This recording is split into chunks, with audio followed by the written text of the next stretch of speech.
Pessoal, tudo bem com vocês? Vamos então para a nossa primeira aula do curso de Saúde Mental e Cultura Geral.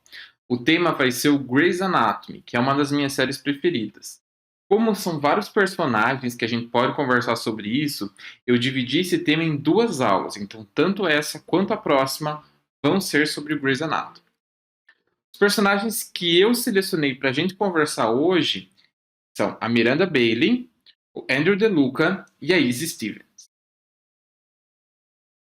A Bailey, ela foi residente, a gente começa a acompanhar ela na série enquanto ela ainda era residente, e depois ela se tornou médica assistente, e atualmente ela é chefe de cirurgia do Grey Sloan, que é o hospital do Grey's Anatomy.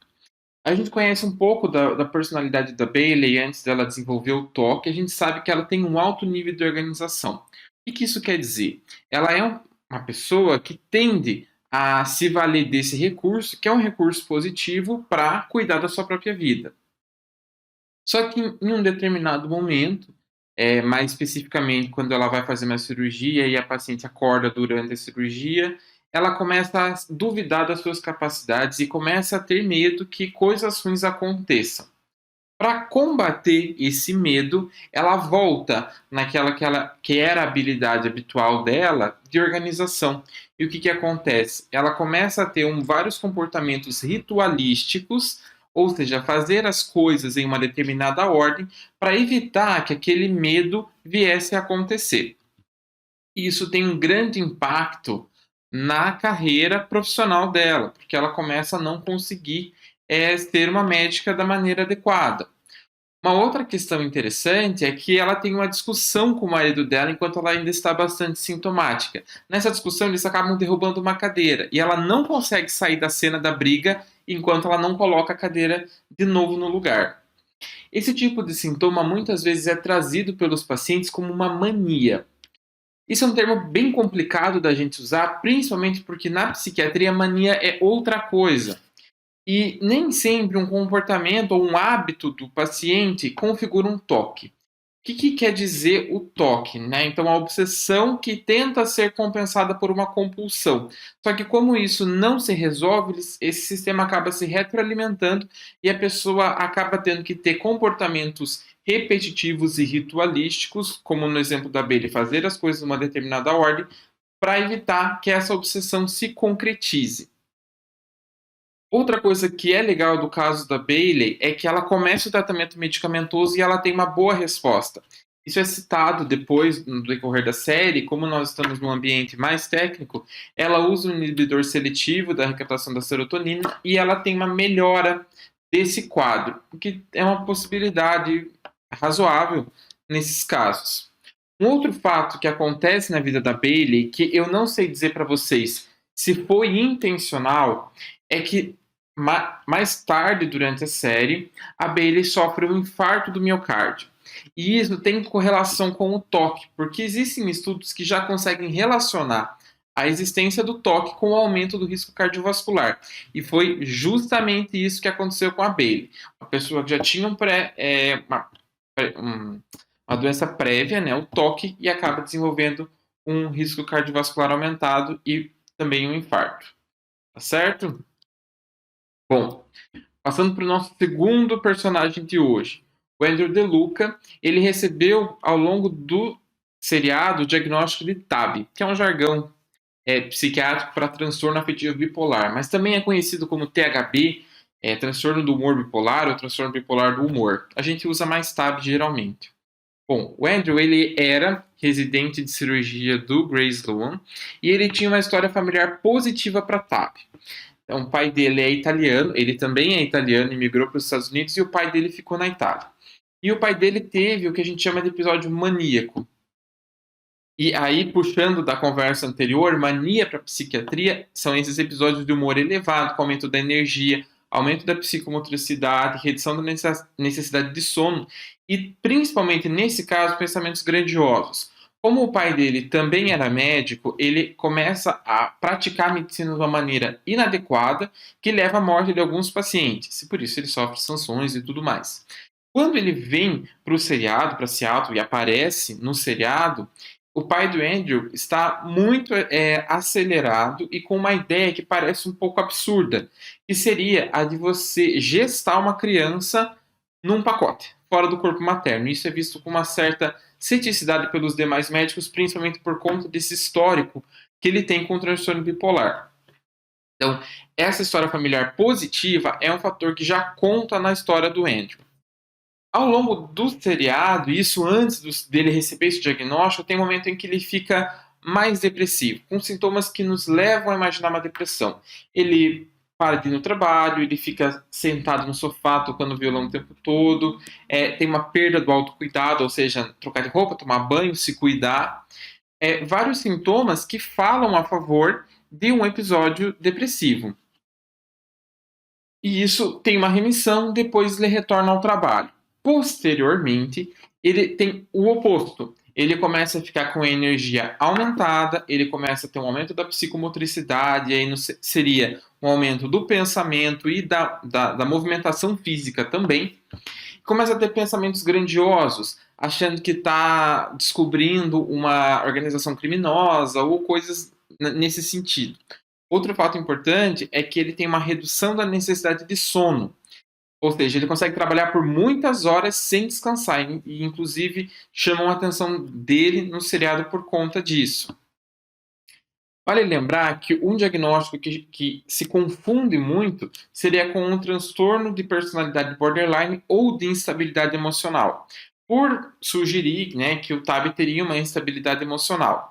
Na verdade, o que acontece no TAB é que existem períodos, ou seja, uma quantidade determinada de dias em que estão presentes ou os sintomas depressivos ou os sintomas hipomaníacos ou maníacos. Ou eles podem até acontecer junto, mas sempre dentro desse lapso temporal. E com uma quebra da funcionalidade, ou seja, o indivíduo vinha normalmente, tem um episódio, muda o jeito de ser, e uma vez que esse episódio remite, ele volta a trabalhar normalmente, volta a funcionar normalmente. E é justamente isso que acontece com o Andrew. Nos períodos em que ele não está com um episódio ativo, ele está normal. E depois que ele começa o tratamento com o estabilizador do humor, ele também remite desse episódio, desse transtorno afetivo bipolar e tem uma vida normal com o uso das medicações. Tá certo?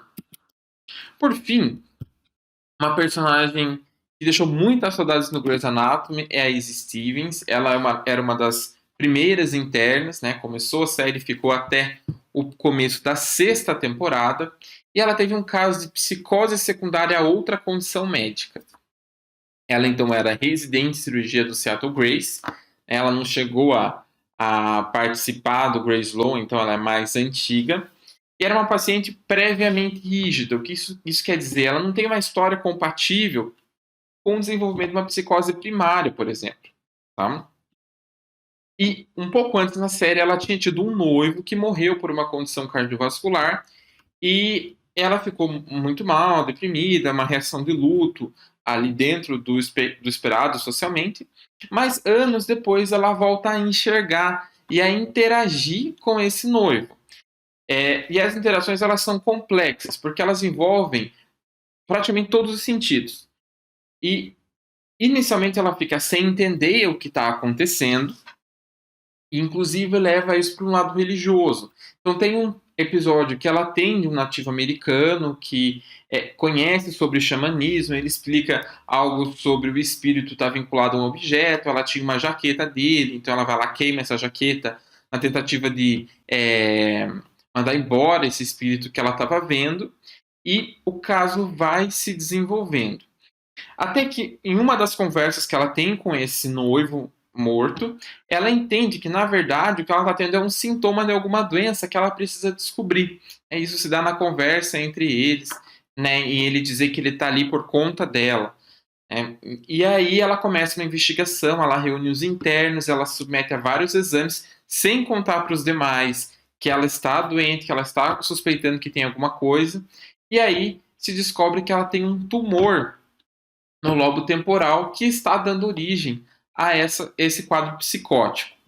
A Izzy, como vocês podem ver, ela é loira, tem pele clara, então ela tem um fator de risco para câncer de pele. E aí, depois de uma avaliação da dermatologia, se descobre que na verdade ela tem um melanoma que metastatizou para o cérebro. que é interessante lembrar disso é que é um tipo de psicose diferente do que a gente está acostumado a ver na psiquiatria, ou seja, as nossas psicoses primárias, né? Principalmente aí o espectro da esquizofrenia, mas também o transtorno afetivo bipolar ou outros quadros do humor, né, como a depressão, sintomas psicóticos, uma alucinação muito complexa. Independente disso, do tipo da psicose, todos os pacientes que abrem um quadro psicótico, eles precisam passar por uma avaliação para descartar outras causas médicas que precisam ser tratadas.